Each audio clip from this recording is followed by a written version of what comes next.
ለመስማት የሚከብድ አስደንጋጭ ተግባር በመዲናችን ተፈጽሟል። ብትከሰኝም እኮ ነው በጠራራ ፀሐይ አንድ ጀመር ይቻላል ብሎ የሆነ የደህንነት ነው ብሎ አሰየ። በቃ ዛሬ ፈራውኝ ከስሸም ብዬ ማላቀም 40 ሺህ ብር ይሁን ብዬ ተደራድሬያለሁ። ሰውየው የዋዛ አይደለም። በርካቶችን ጉድ ማድረግ የቻለ አደገኛ ግለሰብ ነው። ተጠርጣሪው አንዲት ግለሰብን ያገኛትና የታሰረባትን ቤተሰብ እንደሚያስፈታላት ያሳምናታል። ባለቤቴ ታስሮ ነበር። ደወለልኝ። 2 ፖሊስ 2 ክትትሎች አሉ። 50 ሺህ ብር ተነጋግሬያለሁ። ስለዚህ 50 ሺህ ብር ልጁ ኬት ያመጣል? 40 ሺህ ብር ይሁን ብዬ ተደራድሬያለሁና 40 ሺህ ብር ብለዋል ምናምን አለኝ። ቆይ እስቲ አሁን 40 ሺህ ብር ቆይ እስቲ ብዬ ያልኩት። አሁን መልሶ ድጋሚ ደወለ። እኔም በቃ ህግ እንዳረጋ ያርገው ብዬ እኔም ተውኩትኝ ማለት ነው። ብር ይዛ መጣች ከአባቷ ጋር ሆኖ እኔ ያለው እንደገና ደግሞ አንድ ሌላ ሰው አለ። እሱን ደወልንለት። እዚህ ቦታ ነው አለን።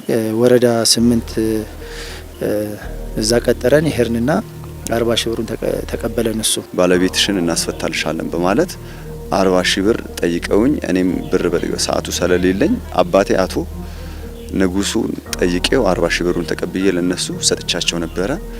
ስለዚህ እሱም እስካሁን አልተፈታልኝም ምን ይሻለኛል በማለት አቤቱታውን እዛ ወደኛ ጋር ቀረበች። ግለሰቡ ለገንዘብ ሲል ምንም ነገር ከማድረግ ወደ ኋላ አይልም። በሌላኛው ቀን ደግሞ እጅግ በጣም በሚያሳፍር ሁኔታ ከዚህ ቀደም የሚያውቀው ሰው ታሞ ጥቁር አንበሳ ሆስፒታል ተኝቶ ያገኘዋል። አጥር ያለች ጋውን ለብሶ መጣ፣ መነጽር አድርጎ ምናምን ማለት ነው። እኔ ከዛ መጀመሪያ አውቀዋለሁኝ።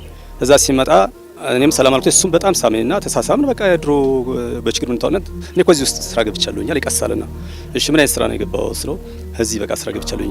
አታውቅም እንዴ? አልሰማም እንዴ? አለኝ አልሰማው እና ምን ነው እዚህ ታመሜ ብዙ ጊዜ ዴክስ መንሸራት ታሞኝ እኮ ብዙ ጊዜ እና ግሬማሙኝ ብዙ ጊዜ ነው እዚህ እየተመላለስኩ ነው ያለሁት ያልኩት። እዛ ስለው እንዴ ቀላል ነገር አንተ ታዲያ ወደ ጭዴ አትተክም ነበር እንዴ? እኮ ቀላል ነገር ነው። ኮዚ ውስጥ አካል ጉዳተኞችን በተመለከተ ጉዳይ ያስጨረስኩኝ ፕሬዚዳንቱ ኃላፊው የሆነ ቦታ ሰጥቶኝ እዚህ እየሰራው ነው። ታዲያ ጥሩ ማትሪያል እኔ እኮ የሆነ በቀጠሮ እየተንገላታው ነው እዚህ ያለሁት። ብዙ ቀን ነው እዚህ መመላለስ ያለሁት። በግል ምጫ አይቻለሁኝ እና እዚህ ይሻላል ብዬ ደግሞ ይሄው እዚህ ሆኛለሁኝ አልኩት። ለኃላፊው የሚሰጥ 40 ሺህ ብር ያስፈልጋል። 40 ሺህ ብር ያስፈልጋል። እሱን ታዲያ 20 ሺህ ብር ብቻ ነው ያለኝ እዚህ ላይ አልኩት። 20 ሺህ ብሩን መጀመሪያ ስጥና ያን 20 ሺህ ብር መስጠት ትችላለህ አለኝ። ከዛ እሺ ብዬ 20 ሺህ ብሩን እዚህ ቀጨኔ መድኃኒዓለም እንትን ቀጨኔ ማዞሪያ 8 ቁጥር ማዞሪያ ላይ እዛ በአካውንት አስገባሁት። አብዲ አህመድ የሚል ስም አለው የራሱ አካውንትም አለው አብዲ አህመድ በሚል ማለት ነው። እዛ አስገባውለት። ካስገባውለት በኋላ እንደገና የሆነ የሚያስታምም ልጅ ነበር። ከሱ ላይ 20 ሺህ ብር ተቀበልኩና ስለ አይ 1 ሺህ ብር ያስጨምራል 1 ሺህ ብር ያስጨምራል አለኝ። 21 ሺህ ብር በእጁ ሰጠሁት። የተበድሬ ማለት ነው ሰጠሁት። 21 ሺህ ብር በእጁ ሰጥቻለሁ። 20 ሺህ ብር በአካውንት አስገብቼለታለሁ። እንዲያውም አካውንት ቁጥሩን አሁን አግኝቻታለሁ ማለት ነው። አብዲ አህመድ የሚል ስም አለው።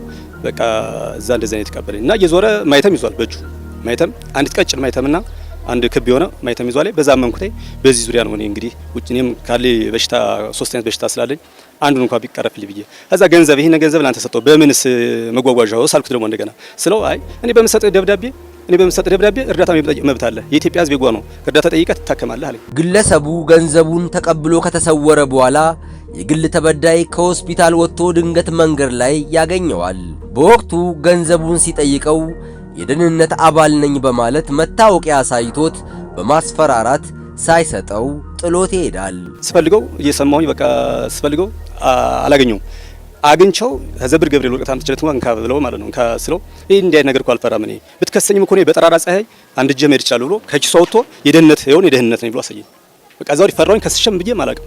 አሁንም በድጋሚ በጦር መሳሪያ የተጠረጠረን ሰው ቤተሰቡን ደህንነት ነኝ ብሎ በማስፈራራት ገንዘብ ተቀብሎ ይሰወራል።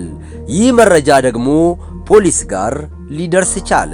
አቤቱታውን ተቀብለን ምርመራ ማጣራት ስራችንን ጀመርን ማለት ነው። ይህን የምርመራ መዝገብ ለማስወሰን በሂደት ላይ እያለን ባለንበት ሁኔታ ሌሎች የግል ተበዳዮች እኛ ጋር መጡ ማለት ነው። እኔ የፖሊስ አባል እንደሆን ከፖሊስ ደብዳቤ ተሰጥቶኛል። እኔ እንደ ክትትል ነኝ።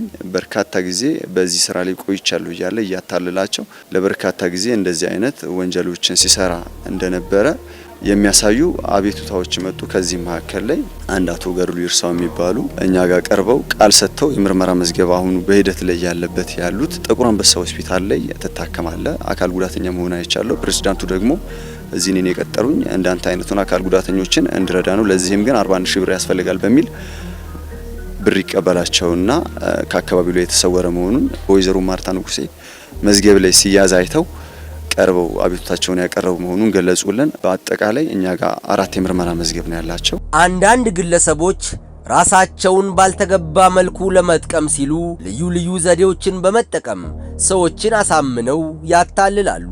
ይህ ደግሞ ፈጽሞ አግባብነት የሌለው ተግባር እንደሆነም ተገልጿል። ታዲያ ከዚህ ተምራችሁ ሁላችሁም ጥንቃቄ አድርጉ።